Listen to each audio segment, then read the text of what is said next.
Good morning. I'm Sarah Hoyland, Assistant Professor of Sociology, and this is Catherine Gabriel, my Student Research Assistant. Hi, good afternoon. I'm Catherine Gabriel. This is my third term in Houses Community College, and I am hoping to enter the dental hygiene program this fall of 2015. Thank you. Excellent. Okay, so here's a little bit about how we designed this project. We are using our students as participants in the project. Sorry. And we have two Sociology 101 classes, one anthropology class, and one Psychology 110, which is a lifespan development course. So we are getting a wide range of students and a wide range of abilities, and one of the sociology classes is linked with EL class, so a lot of variability in who our participants are. And what we wanted to do is we're using iPads and Google surveys and our student research assistants to conduct this study. And our question is, if we repeatedly expose people to quantitative literacy exercises in the classroom, does that change their quantitative literacy abilities? Does it change how they feel about their own quantitative literacy? And do they get better at analyzing the pie charts that we have in our study? We decided to pick one kind of tool in the pie chart to use instead of trying to do too many things at one time. So we did pre and post tests, which one aspect is the subjective numeracy scale. That's a fancy way of saying it's students' beliefs about their own quantitative literacy, and also demographic information. Everything is anonymous. Only people who see the data are us, and we are not tracking individuals over time. We're just tracking the whole group over time. The 5 exercises are increasing in difficulty. We started out with 1 pie chart, and then 2 pie charts, and then 3, and then 4, and 5. And we decided that when you're scrolling down through the survey, you can't put the pie charts next to each other. So we decided when you get 4 and 5 pie charts, it would be good to have a handout like we've distributed that shows you the pie charts, and you can look at them in the handout, and so that would make it easier for the students to answer questions about the pie charts, we think. And we give multiple choice and short answer questions about the pie charts, just kind of like you had in the survey we just did. Yeah, and a couple of the questions were directly from the subjective numeracy scale. The one about calculating a tip, how often do you speak in numbers? So those were part of a tool that we got from our literature review that was brought to us by our students. And also we tried to pick a topic, of course, of the pie charts that would interest the people in the room. So as you see the ones floating around, we picked pie charts from our respective textbooks in Lifespan, Introduction to Sociology, and Introduction to Anthropology. So they would be topics that hopefully garner the students' interest, if nothing else, and kind of get them to think about the numbers in a different way. So the research that we conducted on the students to kind of go with their quantitative, to test their quantitative reasoning and quantitative literacy, were pretty much to kind of integrate what they already know on their real world and apply that to their reasoning in their classroom. So quantitative reasoning is the ability of the individual to apply basic mathematical skills in analyzing and interpreting real world information. So we're bringing the real world that they're exposed to into the classroom, kind of. And it is part of the daily decision making, even without the knowledge of the individual. So they don't know that they're using these quantitative reasoning on a daily basis. It requires college level students to be able to use data and interpret statistical graphs, draw all conclusions, and solve problems. So this is all with critical thinking. It's an important requirement for quantitative reasoning. It allows an individual to find answers and conclusions that are intellectual. These were all taken from a quantitative reasoning text from Elrod, and by applying all these real life things to quantitative reasoning, we bring that to the student in technology form. And so in designing this project, Professor Wolf and I really wanted to ground the students with a basic reading about quantitative literacy. So this was put out by AAC&U, and it was just kind of a purview, right? That we have writing across the curriculum, math across the curriculum, that next is going to be quantitative reasoning is the next across the curriculum movement. So for the next slide, this is a quoting from an article by Nathan Rowe. It's about beyond math skills. So according to him, there are 4 clear facets that define quantitative reasoning. First would be the command of basic math skills. The second would be the application of knowledge, the ability of the students to inculcate the concept of quantitative reasoning in solving daily problems. Communication, which is very important among students both in the college level and also in the graduate level. So students must have the ability to interpret data provided and communicate the use of the data when giving out inputs and explanations. And another thing that is really very important, it should be a habit of mind. It should be part of the thinking process of every individual. Like previously what Chris said, they do it without even knowing it. So it's about practice, it's about just letting them know that quantitative reasoning is a part of their daily lives.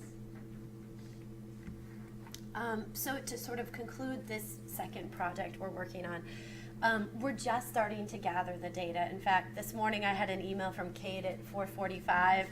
I've got the results, right? Like, here's what we have. And so we're very excited.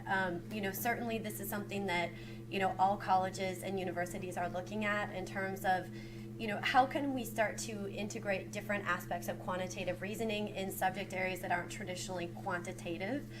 Sociology probably less than psychology, just because for some reason I think psychology gets lumped over into mathematics and reasoning a lot more than sociology does, for reasons unknown to sociologists.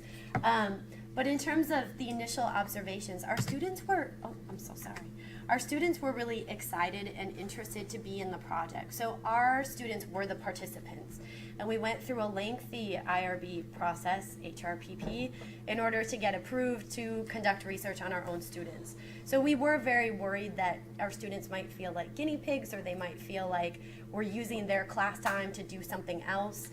But I think, the students who were giving out the surveys might comment on that later. They did really seem genuinely interested, and quite willingly took all of these surveys and did all of this stuff to advance this project.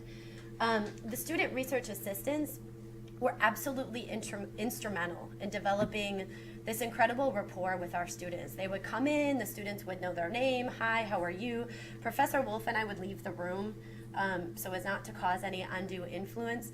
And the students just lit up the room, quite frankly. I think perhaps our students wish the surveys were longer so that they continue this dialogue with our student research assistants. This was not an expected outcome that I had when we started the project, but it was definitely something I feel very grateful that we gained from the experience.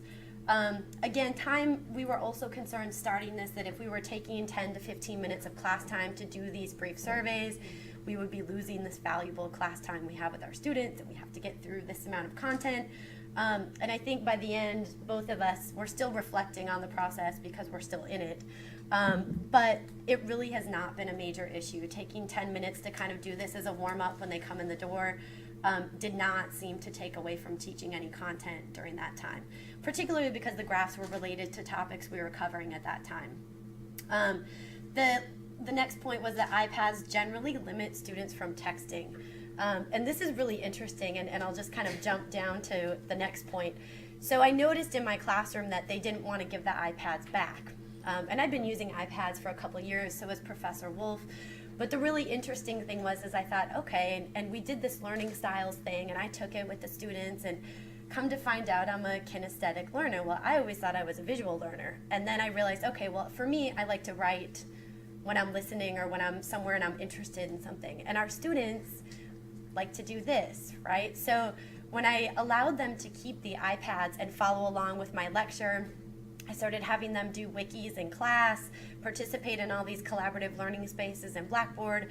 The entire dynamic of the classroom changed. And it sounds, like wow, but it really was quite transformational, because the students who sometimes had a difficult time stopping this and starting this, taking notes, paying attention, staying in class the entire time, were suddenly on their iPads.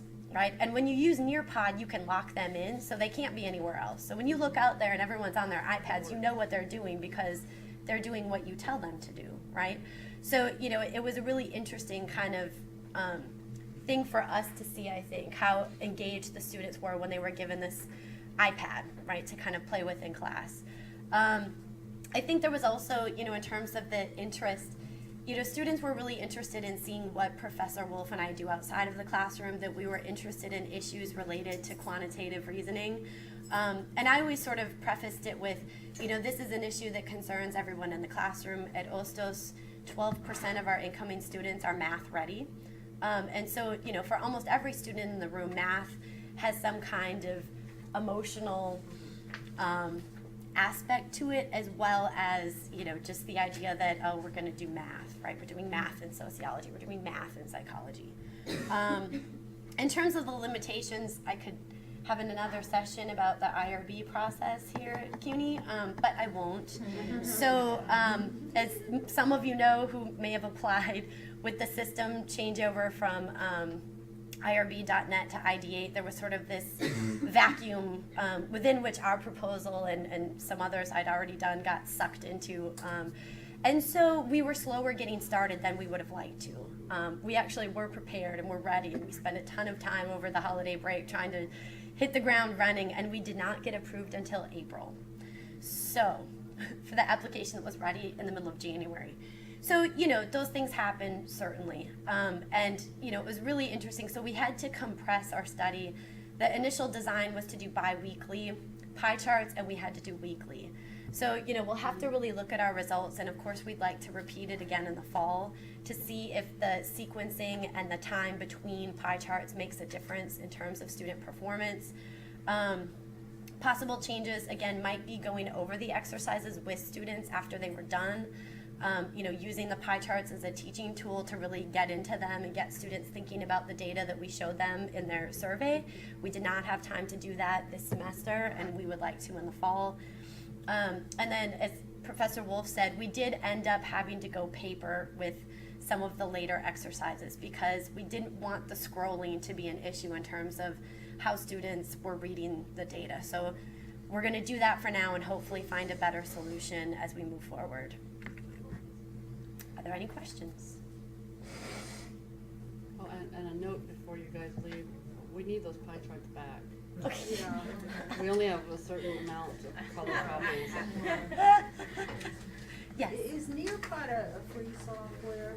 it is. Did it? Oh, great. So Nearpod is really fantastic, Yeah. and you're welcome to contact either Professor Wolf or myself. We've both played with it quite a bit.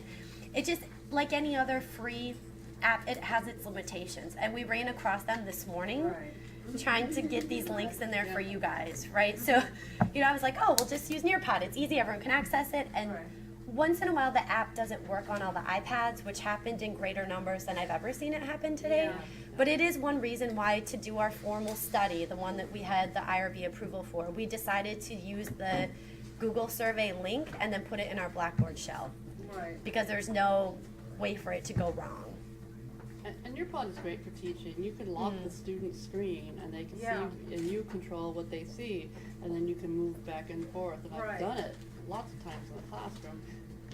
Couldn't make it happen today, It's great. but when it you. works, it's a great tool. Mm-hmm.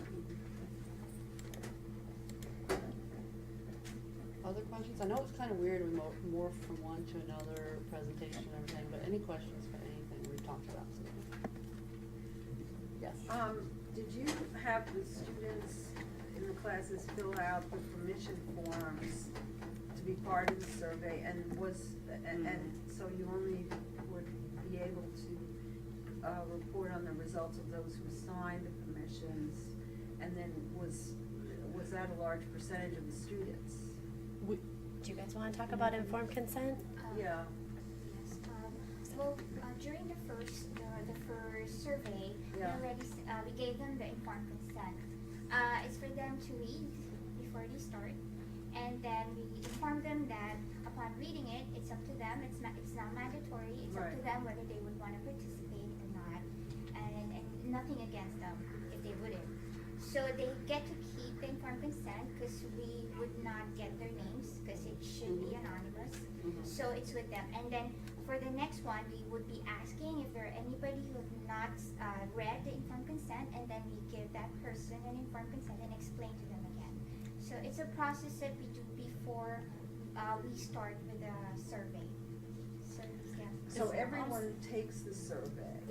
They all can Also, if they yeah. want to, but it's not, don't have to. At Okay. any time, at any given point, they're allowed to just stop participating. Right. So But for did- example, did like- you find that there were a certain number of students who did not sign the form, and then you wouldn't be able to count their results? Well, so nobody signed a form, Yeah. right? So the way we did our IRB is that it's completely anonymous. So if they were to sign it, then Professor Wolf and I would know which of our students signed on, right? And we Right. didn't want to know that. So like if you were our class, right, we would Right. leave the room so that we Right. wouldn't be able to see who's doing what, and then the students would direct them where to go, how to do it. But if they sat there with their iPad and wanted to look at the lecture for the day instead of take the survey, totally fine.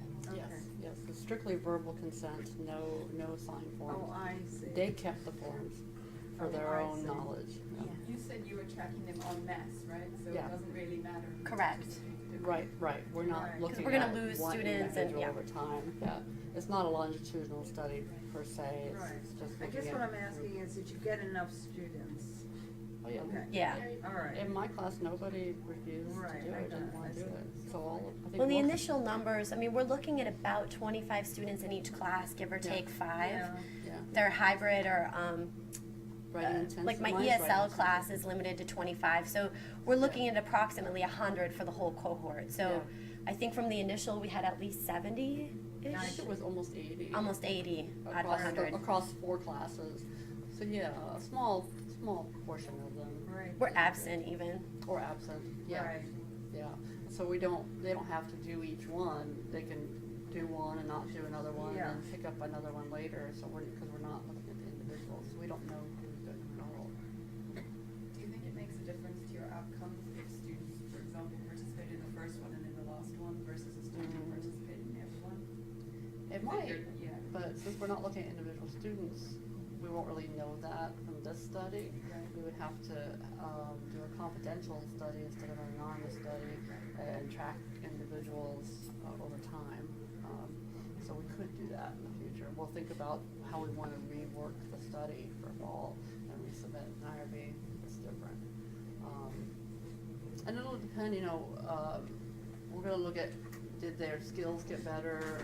Did their attitudes change generally over time? And then we can decide if we want to, I think spacing it out would be helpful, and going over the pie charts with the students would be helpful in increasing their quantitative literacy, which we didn't do because of time constraints.